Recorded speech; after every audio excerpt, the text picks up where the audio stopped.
right, we're recording. Hi, everyone.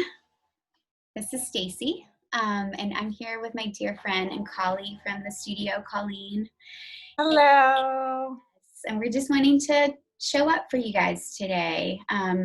Just before we started, we were talking about why we're wanting to do this, why we're wanting to show up, why we're wanting to come here, and why we're wanting to create this for people that we feel like would be benefited from the information that we're coming through, and letting it speak from our heart to yours. And I think the golden connection through both of those intentions is really providing some information and tools that can help each of us in this time of uncertainty, this time of worry and an underlying fear, a way to really reconnect with ourselves and one another, right? Showing up as a community. And I think that is what we've had the benefit of sharing in a physical space for so long, in a sisterhood really at the studio, and then beyond that, our clientele. And so it's really important to both of us to be able to have that capability to show up here as well. And we've collectively wanted to bring this type of information to folks for a while, but we feel right now is so pertinent because of the state of the world, as we all know, and just things that we're feeling so that everyone knows that they're not alone. Some tools that we've learned through our studies and through our personal experience, and just really simple tools that have helped us get through these days. And beyond that, like the times before this in life that felt difficult, or where we just needed to really like reconnect with ourselves. And so that's what we're going to do. We're gonna talk, we're gonna connect with one another, and we're going to bring you some information that we hope is helpful for you. Colleen, what would you say if we could talk about the intention for you? And I think that was beautiful what you were just talking about. Yes, so thank you, Stacie.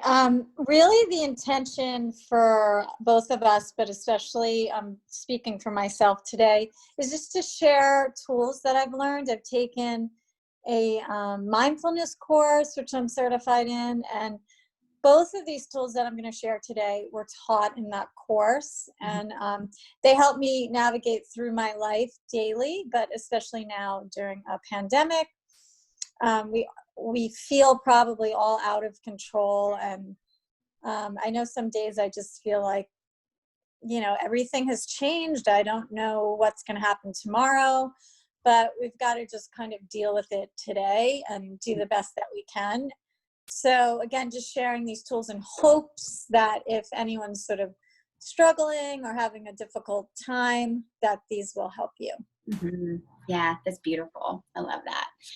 And I would say that, collectively, what we've invested ourselves in, hopefully part of that will really shine through today, as far as what we've chosen to study through and gain more insight around.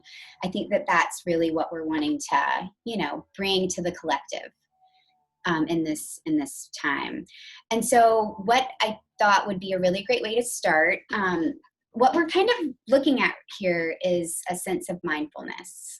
And as Colleen said, the training that she actually took, it was a mindfulness training. And I think a lot of times people think, like, what does that even mean? Like, what is mindfulness? It can be broad or it can be really specific, but there's that question mark. It's like people think about meditation, they can have a picture of that. But mindfulness, what does that mean? And I love this definition that Tara Brach actually spoke about not long ago, I've heard, and it was the definition saying mindfulness is paying attention to the present moment without judgment. And so in this moment, right, how can we start paying attention to the present moment without judgment, and allowing an invitation into well-being and dignity and graciousness in ourselves and for others? And it's really just slowing down, right? Like allowing ourselves to take a moment to be mindful of what's going on inside, what's going on around, what's going on in our thoughts, like what's going on. And when we can allow ourselves to step into that space, that's when we can really start to heal and be present in the moment, right? And you've heard the power of now, right? Mindfulness is allowing ourselves to step into the power of the present moment. And so that being said, there are some really interesting statistics that if you've heard, this might be a little review, but I find this really fascinating around the way that the human mind works. So experts estimate that the mind thinks between 60,000 and 80,000 thoughts a day. So like rough estimate, 70,000 thoughts a day. So that's an average of 3,000-ish thoughts an hour. So 3,000 thoughts an hour that are running through our mind, in and out, right? Every hour of every day. The subconscious, or the unintentional aspect of the mind, I like to call that sort of like the guy in the back room, like the monkey mind. That represents about 80 to 90% of your total brain function. So if you can put that in perspective, that 80 to 90% of what we're thinking, our brain function, is literally in the back room, right? It's like the background noise. We're not actively choosing that thought. It's just on like a wheel. Your subconscious is a vast collection of unintentional, habitual thoughts, behaviors, and actions. So of those, this is where it starts to go, whoa, right? So of those 80 to 90% are negative or repetitive thoughts, and sometimes both. And if we repeat those negative thoughts, we think more negatively, and versus thinking more positively. No surprise there, right? And so if you can think about that, if we can start to bring that in and say, you know, all the thoughts that are coming through my mind in any given moment, in any given day, a vast percentage of those are rehashed, repetitive, that tend to be a little bit more on the negative side, or we can call almost self-sabotaging side. I know I can relate with that personally. What can we do with that, right? Like, what can we do with the fact that like all of these thoughts are moving around on this wheel that we're not actively choosing? And for me, I've really started asking myself that, like, how can I step into a space of making more intentional choices in my life around what my life is going to look like? Because our actions and our thoughts become our behaviors, and that becomes our life, right? And it's this trickle. And so I think this is such a beautiful time to start to think about, how can I shift that? Like, what can I do differently around these thoughts that are coming into my mind? And how can I make some of those, not all of them, right? Because we don't want to make it overwhelming, but how can I make 2 or 3 or 4 of those thoughts more intentional in my day? And so what I've been noticing coming up is a lot around, where am I spending my energy? And what does that look like in a given day? Because I do have 2 kids, right? I have a husband he's still going to work. They're making these amazing masks for people. He's doing beautiful, beautiful things outside of the home. But there are a lot of responsibilities that come up through the day. And how am I setting myself up for success? And what I've noticed is, if I can start my day intentionally and make intentional choices around the activities that I want throughout my day, it makes a huge difference. And so some tools that I'm using is, I used to have my phone plugged in by my bed. It was my alarm clock. Right now I don't need one, which I'm kind of excited about, but also know that like that will shift. But I put it in a different room. The phone has a different room. My bedroom is not its bedroom. And so I don't wake up thinking that I need to look at my email, my text messages, Instagram, anything. It's out of sight, out of mind. That has been huge. But then not only that, when I get up, I allow myself to have a moment to check in. I don't spend an unallotted amount of time there. Like, I give myself a time frame.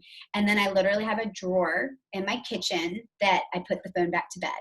And so it's not sitting out on my counter. It's not dinging and catching my attention and taking me away from the present moment of my kids or the beauty outside or anything. Like it's in its space.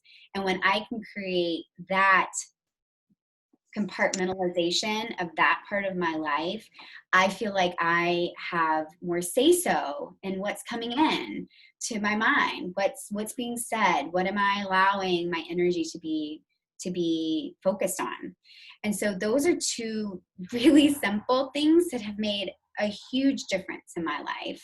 And rather than wanting to zoom over and look at my phone first thing in the morning, I'm meditating with my kids. They come in and the music's playing and we sit there. I'm reading a book or whatever it is that I need to do that day. But I am making more intentional choices around that. And that allows me to start to play with that 10% that I actually have a say-so in. And so that's been a huge thing for me. So that would be my first tool to share with you, is really sort of zoning in on what are the choices that you can make a little more intentional in your day. And I want to caveat on that, give yourself a little grace if you kind of mess up, right? Like if there's a day that you don't put your phone in the drawer or whatever it is, or if you have to work, like if you just need to allot certain times, like give yourself grace. Now is not a time to be hard on ourselves because we are simply all doing the best we can. So I think that that's so important to remember, that we need to be our biggest fans and our biggest enemies right now, in all aspects of life, work, family, everything. And then what's been coming up for me really strongly lately is I have a mind that likes to think about doing a lot of different things. And sometimes I like to think about doing a lot of different things all at once. And I see a training, or I see this or that, or I already have things on my to-do list. And I started allowing myself to feel like all of these things were obligations, like they were expectations of something that I needed to check off. And I would begin my day with this anxious feeling in my belly around all my to-do list, right? Like what's on my checklist today. And I started noticing how icky that felt. Like it really created this sense of heaviness in a time that I feel like is meant to be light. And so I just started looking at that and asking myself, what's coming up around that, and how can I reframe this? And I think that that's the biggest thing to think about as a tool, is how can we reframe a way that we're looking at something, like a perspective of something, and turn it into something that could feel so good in our bodies versus heavy. And so what I've started to shift that thought with is, how can I look at what I once considered my obligations as opportunities? Like what opportunities can I start to allow into my day? Like what do I want to focus on? And like I get to choose that, right? And like what is it today that is an opportunity that I can't wait to start to like get to? Is it simply just playing with my kids all day? Like, is it watching a movie? That's an opportunity to rest, right? An opportunity to just be. Is it not having any schedule at all? Like, that's an opportunity, without feeling like all these external expectations, obligations are still there, because they're not, right? And this is that, I think that's the thing that's so very important about right now, is we have a chance to step back and really evaluate what we've been allowing into our energetic field to start to shift the way that we live our lives. And if we can start to make one little shift at a time, when we're in our homes with ourselves or with our children, like how can that start to collectively expand into not only our lives, but then the lives of everyone around us, right? It's that ripple effect. And so thinking about that for yourselves around, what is it that's feeling really heavy right now? And just zoom out and think about, how can I shift my perspective around that? How can I shift the framework around it and maybe flip it, right? How can I flip it into something that feels good and light versus, heavy and dreadful? And so I think if we can start to, I know for me, that's really started to make a huge shift in my day-to-day life. It doesn't feel like I'm on the treadmill, right? The hamster wheel anymore. I get to step off And I get to be really mindful about that. And that, I think, comes back to the over encompassing point of this whole conversation that we're having, is the mindfulness of our lives and our choices and our days. And so I hope those are helpful. We're really excited to bring you more. Colleen's going to talk about hers now. So take the floor, my sister friend. Thank you, Stacie. And I have to start to put my phone in the drawer. That's a good idea.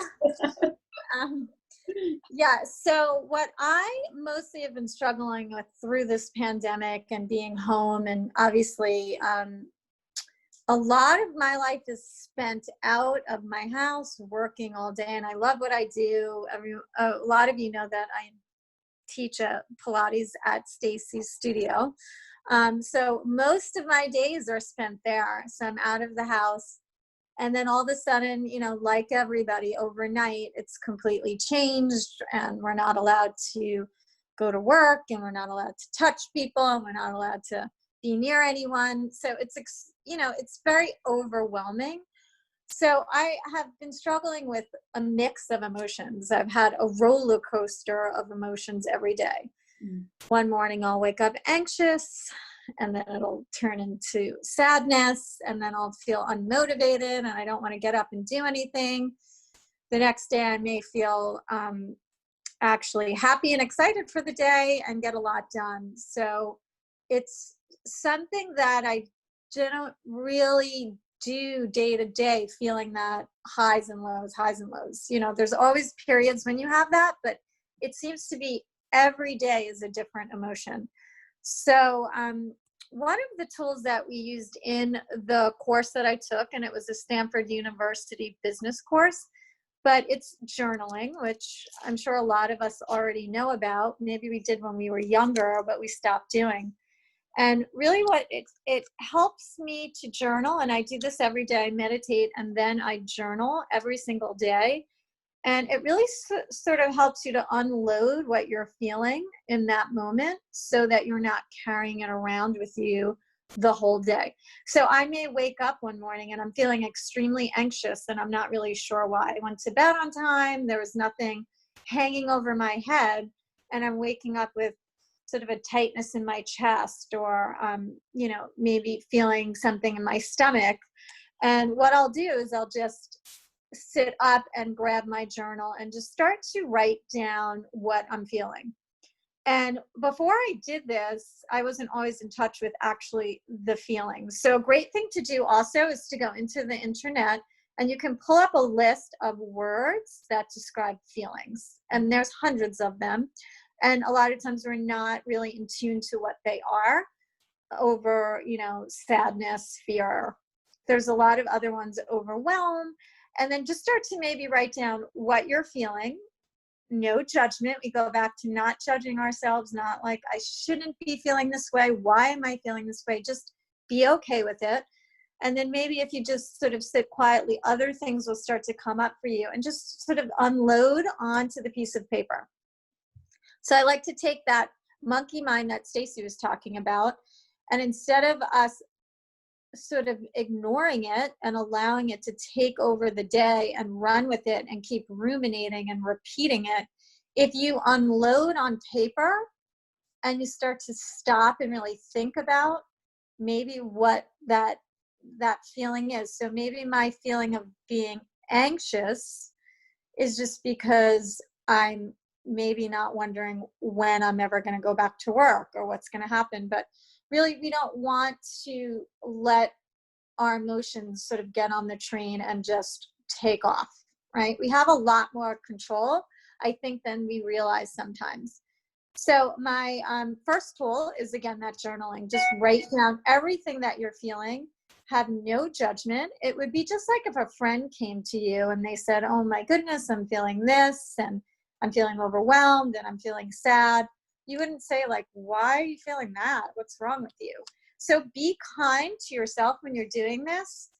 Unload it, and then just really think of not judging yourself after that.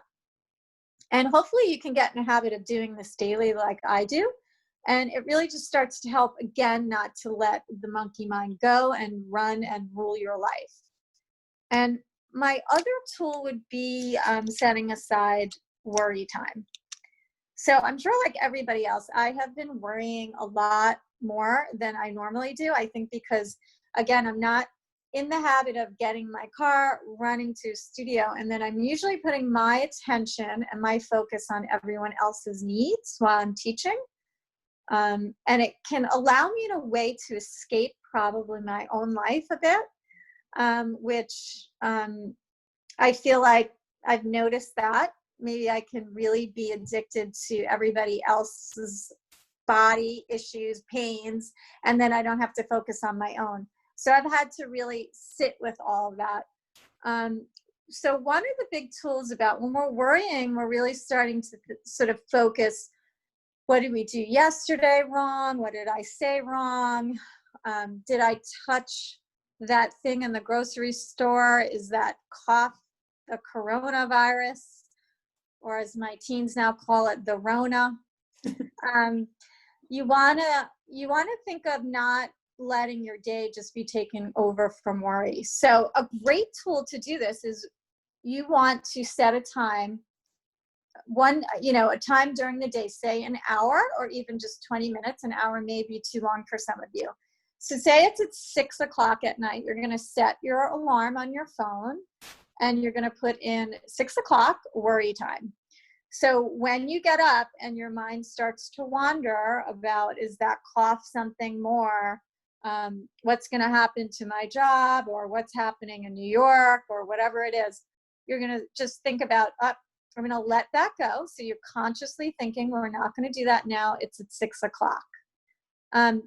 If you have a tendency to really worry a lot, like it's a big thing and you sort of have ruminating thoughts, and that's maybe something that's really takes over your life, you may want to set your worry time for the morning instead of the evening. And it would coincide sort of with that journaling.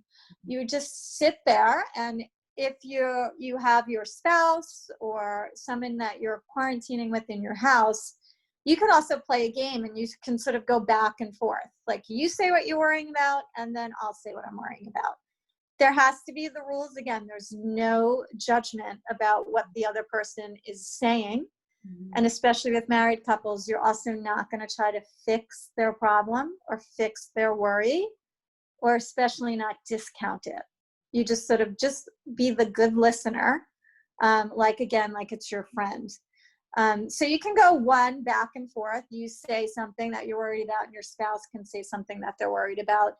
And again, it's just to unload. It's to get it off of the front of the brain. It's to get it out, to acknowledge it, and just not judge it. Mm. So I'm going to just go over the 2 things that I'd like everyone to try if they're feeling like they're overwhelmed and really worried. One would be journaling every morning, just writing out your feelings, and again, not judging them. And then number 2 would be worry time. So just set your alarm on your phone, and then you're just going to save that time to worry. And really my hopes would be, once you do this a couple of days, you might realize, so say I set my alarm for 6 o'clock at night, and then I wake up and I start to worry about something and that I have no control over. And I learn and I train myself to say, well, wait, I'm going to wait till 6 o'clock to do that. My hope would be by 6 o'clock, you'll be making dinner or walking the dog or caring for your children, and you've forgotten all about what you were even worrying about.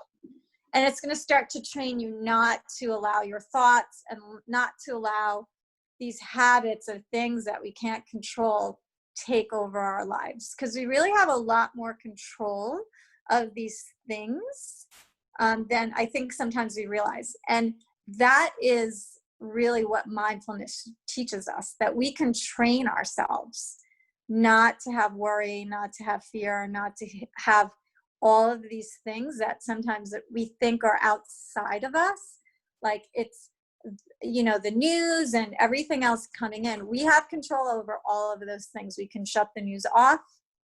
We can take a walk. We can journal. We can put our phone in the drawer, and we can just live a lot happier through this because there's so much that's going on that we have absolutely no control over, but we want to take what we do have control over day to day and really use these tools so that we're healthy in the end of this. And then we can all be together and we can all be better off and just learn more about ourselves while we're locked in the house with each other. And I love it. yeah, so hopefully those tools will help everybody. Mm-hmm. Yeah, I love that. And I think it's so simple, right? And it's so concrete. Yeah. And I love the idea of worry time, you know, and it's exciting to think about getting to the end of the day and being like, oh yeah, that already dissipated. Like it already took care of itself. So I thank you for that. That's awesome. Yeah. Yeah. And so you guys can see we're like really just trying to show up and bring you guys some helpful tools. If there's something specific that you feel like you'd like us to sort of hone in on, we would love to do that too. And I think we just love being together. We love bringing this to you. We want it to be fun and casual and sort of like what we're all doing right now, right? We're all at home, somewhat in PJs / real clothes, and just kind of, you know, wanting to create a community with this. So I hope this was helpful. We hope this was helpful. And we'll plan on doing this again soon. We just want to kind of kickstart it here and see kind of what feedback we got and see what you guys thought. Do you have anything else, love? No, just sending everybody a big Stacie bear hug over the wires. Yes, to all. All right, guys, we'll see you next time. Love you all. Mwah.